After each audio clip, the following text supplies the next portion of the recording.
Today is May 1st, 1992.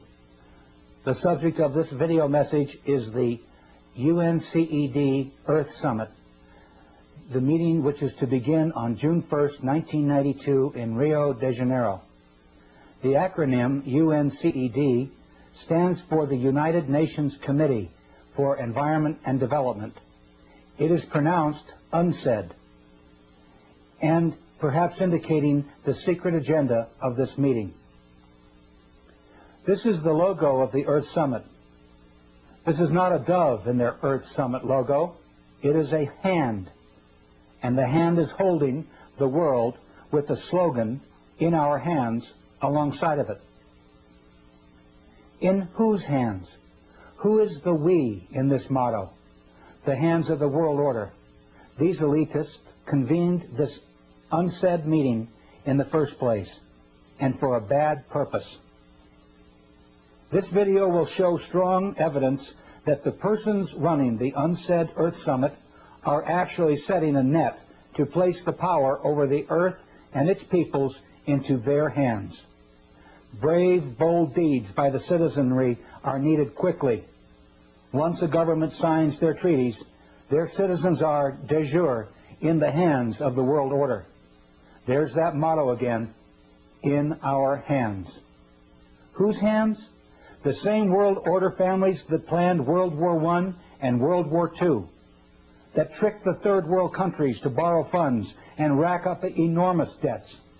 The same world order that stole much of the money borrowed by Africans and other nations and hid it in Geneva banks. They are the persons who financed Hitler, manufactured the Holocaust, and managed to blame the terrible deeds on the German people. They can be credited with manipulating famines in Ethiopia and elsewhere, and purposely creating war and debt to bring societies into their control. The world order crowd are not a nice group of people. My name is George Hunt. I'm speaking to you from a video studio in Boulder, Colorado. I have attended some of the meetings and caucuses leading to the UNCED Earth Summit. I am a business consultant and a college teacher in small business management. I own an environment company too, and am very familiar with the environment hypocrisy that the world order crowd has taken over the environment movement. I am aware of their plans. Please pardon me as I read my script. I'm not a professional actor, and my memory will not serve me with the things that I want to say. The world environment movement will soon be in the hands of the world order if you and others do not respond with action after you view this videotape. Action may constitute showing this to 5 others. It may constitute showing it to a judge down the street or a city councilman who you know in your town. Pray for guidance, hoping that something good might come of your actions. Somebody is going to set the spark off. I really feel that it is not too late. When I served as an official host at a key environment meeting in Denver, Colorado in 1987, I was surprised to see David Rockefeller, Edmund de Rothschild, Secretary of State Baker, then Secretary of the Treasury, Maurice Strong, Waste Company Chairman and EPA Administrator William Ruckelshaus, UN Secretary General in Geneva McNeil, and various World Bank and IMF officials there. What were the rich elite and bankers doing at an environment congress? Listen carefully. I will now attempt to show you how their enactments will work against you. Trust and foundation income is the cornerstone of the world order. They command politicians to do their bidding, and presidents, judges, and legislators lick their boots. Their swollen egos and bellies are never satisfied, and their lust for more is insatiable. Now world power and authority is in their grasp. Are we going to give it to them without a confrontation? Or, like they did to the Germans, will they blame the environment holocaust on you and get away with it? What is the World Summit meeting, and who is behind it? The UNCED World Summit, that's UNCED World Summit, is a key event in a series of environment meetings which have occurred since 1972. Maurice Strong, a UN official and an employee of the Rockefeller and Rothschild Trusts and Projects, convened the first Congress in Stockholm, Sweden in 1972. 20 years later, Maurice Strong is the Secretary General and convener of UNCED. In the 1970s and 1980s, numerous conferences created political action decrees, eventually to lead to the UNCED Earth Summit. I attended 2 meetings in Colorado in 1987 and 1991. Friends attended others in Los Angeles, San Francisco, and Des Moines. Here's a paper from the Des Moines meeting where Maurice Strong was in charge.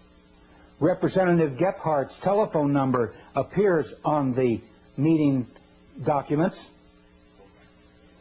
Here are some phrases from the document of the Secretariat for World Order, which were distributed at the Des Moines UNCED meeting. We are the living sponsors of the great Cecil Rhodes' will of 1877, in which Rhodes devoted his fortune to the extension of British rule throughout the world and colonization by British subjects of the entire continent of Africa, the Holy Land, the valley of the Euphrates, the islands of Cyprus and Candia, the whole of South America, the islands of the Pacific not heretofore possessed by Great Britain, the whole of the Malay archipelago, the seaboard of China and Japan, the ultimate recovery of the United States of America as an integral part of the British Empire. We stand with Lord Milner's credo. We too are British race patriots, and our patriotism is the speech, the traditions, the principles, the aspirations of the British race. Do you fear to take this stand at the very last moment when this purpose can be realized? Do you not see that failure now is to be pulled down by the billions of Lilliputians of lesser race who care little or nothing for the Anglo-Saxon system? Copies of this document are distributed to you with this videotape. At the Fourth World Congress meeting in 1987, some other bad remarks about common people were made. I'm going to play them for you now. For instance, here is David Lang, a Montreal international investment banker, one of their pack, decreeing that these environment and economic activities of the world order not be shared with the public. He calls us cannon fodder. Listen to this. I suggest, therefore, that this be sold not through a democratic process. That would take too long and devour far too much of the funds to educate the cannon fodder, unfortunately, which populates the earth. We have to take almost an elitist program that we can see beyond our swollen bellies and look to the future in time frames and in results which are not easily understood or which can be, with intellectual honesty, be reduced down to some kind of simplistic definition. Does it make you feel uncomfortable that the arrogant rich are close to complete rule over the United States, Canada, and other countries? Here's more. The decrees leading to the Earth Summit were dictated without debate or opportunity for dissent. The treaties the world order once signed at UNCED will supersede national laws. Yet I saw the major decrees at the Fourth World Congress dictated into existence by Edmund de Rothschild. You can hear it too. Listen to him dictate. Rothschild got these major decrees into the United Nations resolutions without debate or challenge. But perhaps this conference might like to think more about the Marshall Plan, which had been mooted and put forward very tentatively at the Denver conference. And perhaps this might be the keynote of what you have heard today and what perhaps you might like in some perhaps amended form to have put forward. At this conference, recognizing the needs to protect our ecological and environmental heritage within the concept of the World Wilderness Congress, World Wildlife Fund, and all other bodies involved in the preservation of life on our planet, asked the Prime Minister of Norway, Right Honourable the Gro Harlem Brundtland, as one of the world's leaders of a greatly respected community, to be the promoter of this International Conservation Bank. By her Brundtland report, which has been widely circulated to world leaders, she could follow up this report with the recommendations to promote a second Marshall Plan, the third world debt relief, and finance for a stable development. Nobody at that caucus mentioned a second world Marshall Plan or a new currency system to finance a stable development. The World Conservation Bank had not been thoroughly discussed at all.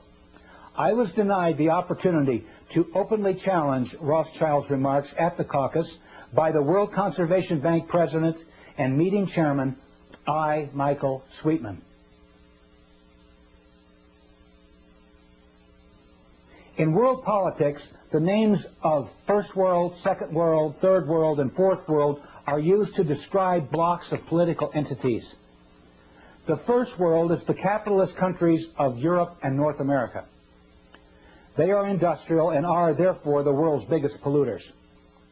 The Second World is the Soviet Union and the Eastern Bloc countries. Do you remember Rothschild referring to a Second World Marshall Plan? He was speaking of the Soviet bloc countries, not a second Marshall Plan. He was speaking of the Soviet bloc countries and that they will be rescued by First World money.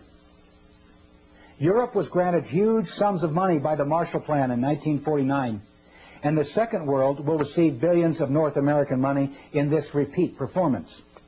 And guess what banking family will act as the main money changers for the Russian ruble, possibly absconding with billions? The Rothschild Group, of course.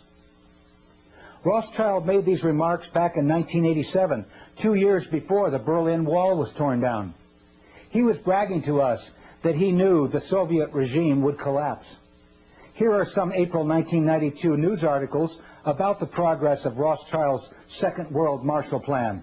They come from the New York Times, and the world order is right on time. Here is a April 15th, 1992 New York Times headline.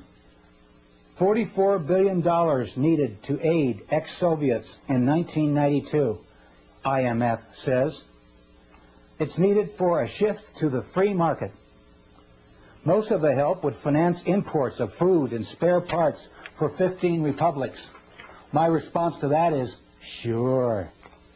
Another article in the international edition of the New York Times, Wednesday, April 29, 1992, had this to say about Rothschild's Marshall Plan.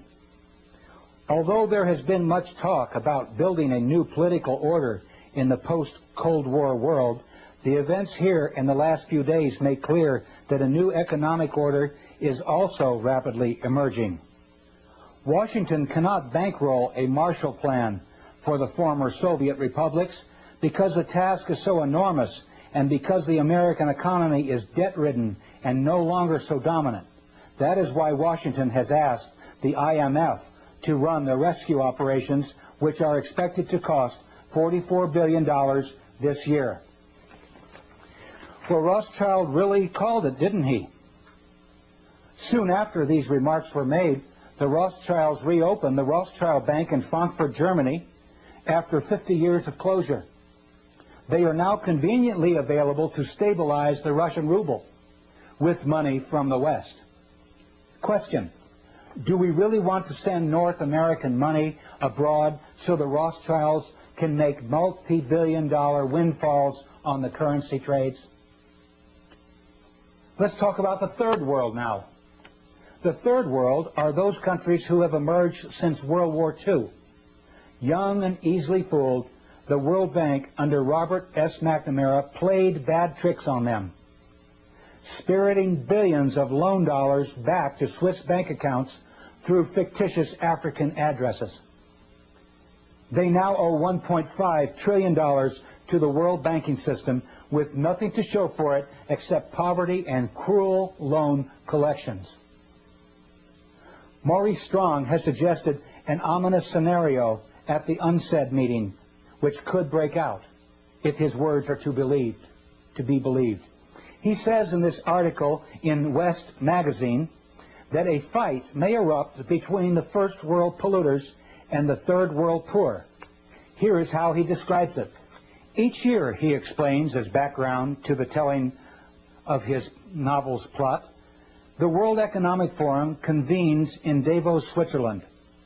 Over 1,000 CEOs, prime ministers, finance ministers, and leading academics gather in February to attend meetings and set economic agendas for the year ahead. With this as a setting, Maurice Strong then says, what if a small group of these world leaders were to conclude that the principal risk to the earth comes from the actions of the rich countries? And if the world is to survive, those rich countries would have to sign an agreement reducing their impact on the environment. Will they do it? He's really talking about the UNCED meeting. And Strong, driving as I take notes, looks at me. Then his eyes go back to Highway 17 on the way from Alamosa, Colorado to his New Age ranch in Crestone, Colorado. He says, the man who founded the United Nations Environment Program and who wrote parts of the Brundtland Report and who in 1992 will try to get the world's leaders meeting in Brazil to sign just such an agreement savors the questions hanging in the air. Will they do it? Will the rich countries agree to reduce their impact on the environment? Will they agree to save the earth? Strong resumes his story. The group's conclusion is no. The rich countries won't do it. They won't change. So, in order to save the planet, the group decides, isn't the only hope for the planet that the industrialized civilizations collapse? Isn't it our responsibility to bring this about? This group of world leaders, he continues, form a secret society to bring about an economic collapse. It's February. They're all at Davos. These aren't terrorists. They're world leaders. They have positioned themselves in the world's commodity and stock markets. They've engineered, using their access to stock exchanges and computers and gold supplies, a panic. Then they prevent the world stock market from closing. They jam the gears. They hire mercenaries who hold the rest of the world leaders at Davos as hostages. The markets can't close. The rich countries, and Strong makes a slight motion with his fingers as if he were flicking a cigarette butt out the window. I sit there spellbound. This is not any storyteller talking. This is Maurice Strong. He knows these world leaders. He is, in fact, co-chairman of the Council of the World Economic Forum. He sits at the fulcrum of power. He is in a position to do it. I probably shouldn't be saying things like this, he says. Highway 17 cuts straight across the desert, heading out of the land of dreams. When the truth is finally told, Maurice Strong fears the world will come to this. No secret societies, no hostage takings at Davos, but it will come to the same conclusion. The global economy, sapped by credit and debt loads and environmental disasters, will simply come unstuck. And nothing, not even the inspiration of the Baka, can save humankind from itself. They see the struggles and problems at the Baka as reflections of the problems assaulting the planet. They fear the Baka will be, at best, an oasis in the desert of the future, and at worst, a place where dreams die. Even if Strong is fictionalizing and imagining, why would he even suggest these things? The point remains, something important is going to happen at the UNCED Earth Summit. The fourth world. No one really talks about the fourth world, do they? That's because we haven't seen the fourth world come about. The fourth world came up in the title of the Congress I attended. It was called the Fourth World Wilderness Congress. Maurice Strong said it was called the Fourth World because it was the fourth one of these environment congresses that Edmund de Rothschild had created. I learned later that the world order refers to the coming one world government as the Fourth World. World control by the world order, where there is no more first, second, and third world. Just a boundaryless planet which is called the fourth world wilderness. Yogis and shamans refer to it as the fourth world wilderness, the lostness of the mind. The lostness of the mind refers to the collective consciousness. Persons will be coerced through lies, drugs, fear, and pain to surrender themselves, their egos, to the collective consciousness. The fourth world will be a return to a society much like the Caesars or Babylon or the Fourth Reich. Within the fictionalized societies described in Huxley's Brave New World and Brave New World Revisited and Orwell's classic 1984. We will flourish with only a whimper. The world order wants to create a new society out of the ashes of chaos. A collectivist fourth world complete with a collectivist religion, collectivist finance, and unchecked world national socialism. The world order will offer Gaia, Mother Earth, to the masses as the Big Brother image to worship in the fourth world. Maurice Strong has already set up a 140,000-acre project in Crestone, Colorado, to develop this Earth religion system. Projects are funded by the Rockefeller Fund, among other foundations. The Earth Summit will link environment with industry. The lords of the UNCED conference will be the masters of who gets what and when if we don't do something about it quickly. Who leads the environment movement? The convener of the summit, Maurice Strong, identifies Baron Edmund de Rothschild as the creator of the environment movement. Here are his own words describing Rothschild as the positive synthesis of environment on the one hand and growth and development on the other. Listen carefully as Maurice Strong introduces Baron de Rothschild. So there is no better person. He epitomizes in his own life that positive synthesis between environment, conservation on the one hand, and economics on the other. And I'm just delighted to have this opportunity of introducing to you Edmund de Rothschild.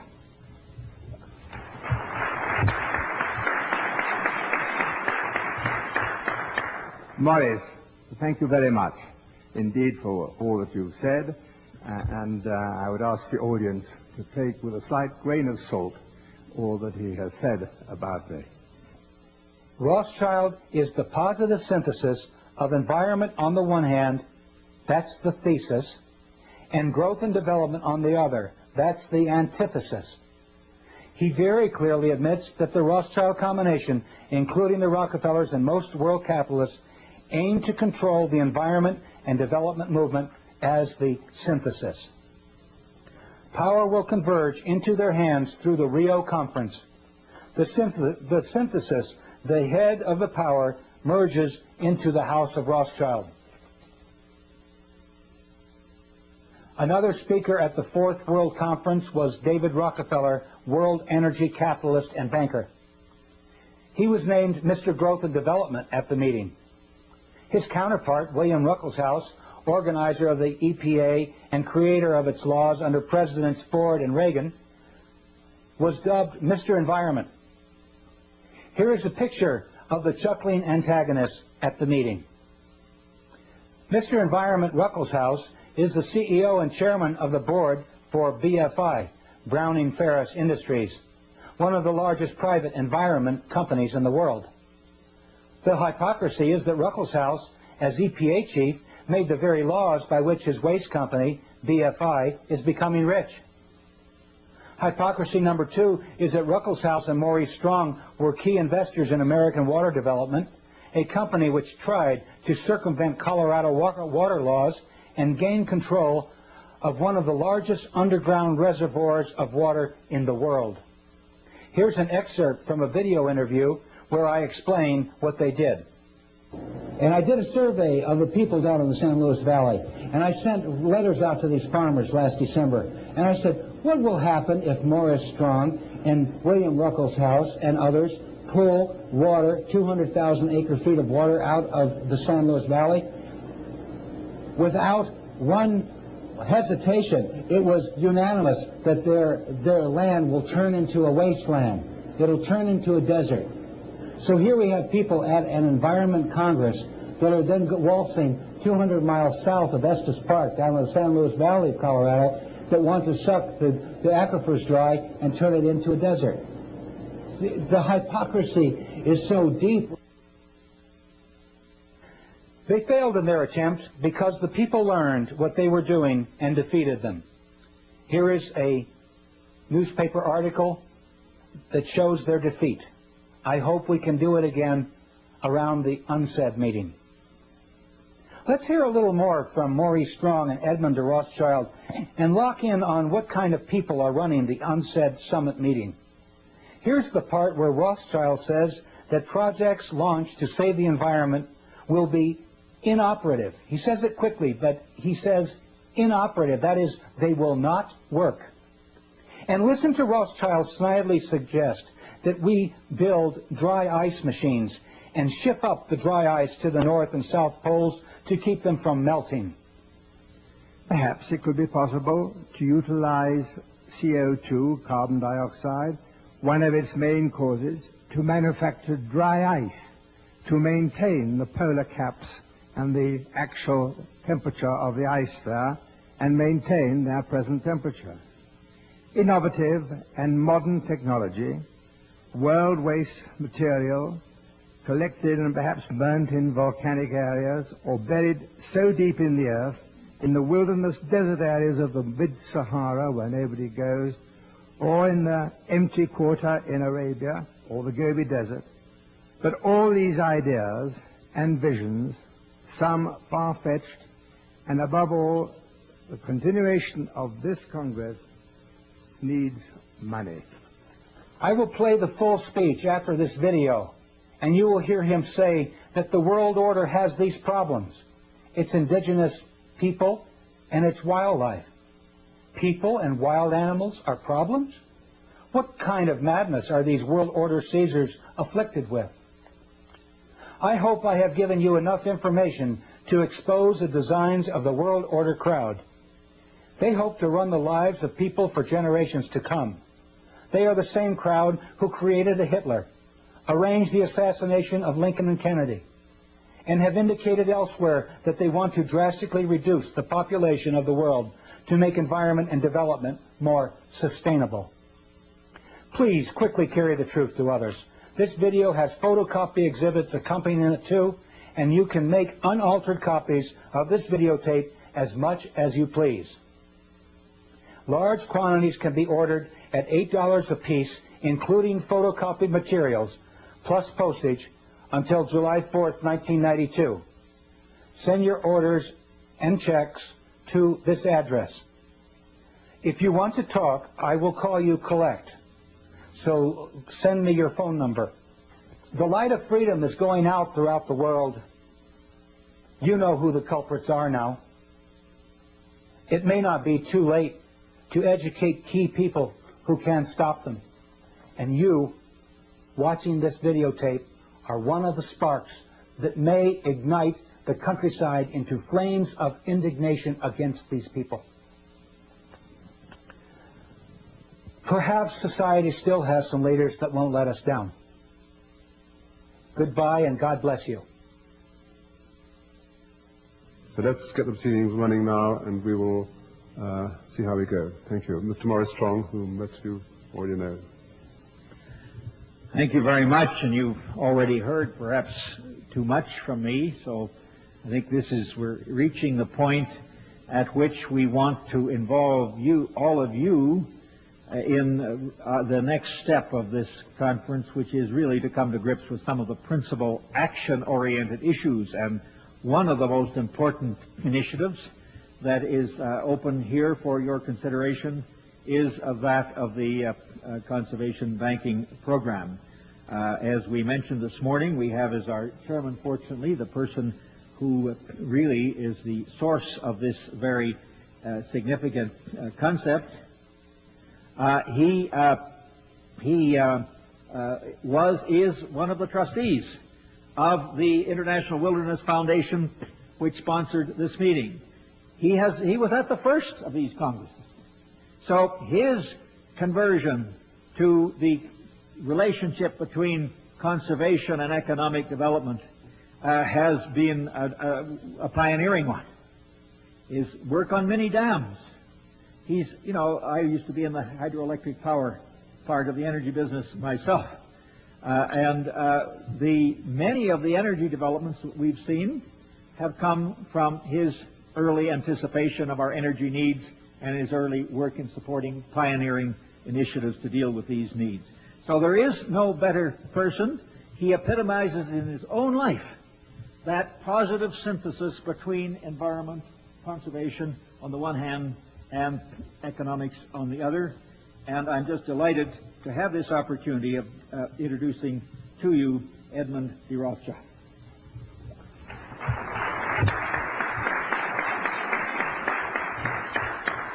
Morris, thank you very much indeed for all that you've said, and I would ask the audience to take with a slight grain of salt all that he has said about me.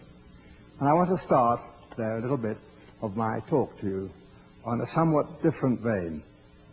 You see, in order to further the ideals of the world wilderness concept and to prevent the concept and this concept just to remain an ideal, it is of paramount importance to find ways and means of finding and promoting its rationale.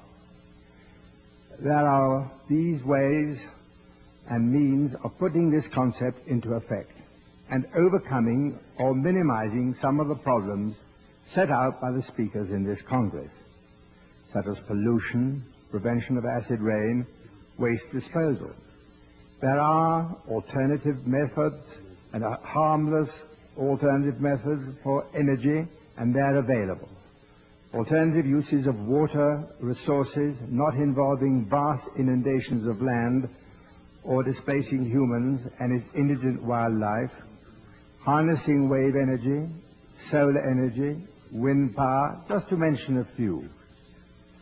To overcome the chilling, doom-laden prognostications of Dr. Irving Mintzer's greenhouse effect, perhaps it could be possible to utilize CO2, carbon dioxide, one of its main causes, to manufacture dry ice, to maintain the polar caps and the actual temperature of the ice there, and maintain their present temperature. Innovative and modern technology, world waste material, collected and perhaps burnt in volcanic areas or buried so deep in the earth, in the wilderness desert areas of the mid-Sahara where nobody goes, or in the empty quarter in Arabia or the Gobi Desert. But all these ideas and visions, some far-fetched, and above all, the continuation of this Congress needs money. A start has been made by the thoughts and care of one man.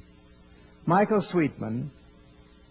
His ideas have had lip service paid to them by some of our speakers here during the Denver conference. The meetings now of the new concept of an international conservation banking program involves all sectors of the human community. Governmental and intergovernmental agencies, the public and private agencies, large charitable foundations, as well as ordinary individuals worldwide. Michael Sweetman has written the foreword to this concept. Its final form will no doubt be altered, watered down, or widened. But this convention must put forward this charter. And with the collective wisdom available here today, the charter can be enhanced, embracing those who have given their thoughts in the Denver Public Forum.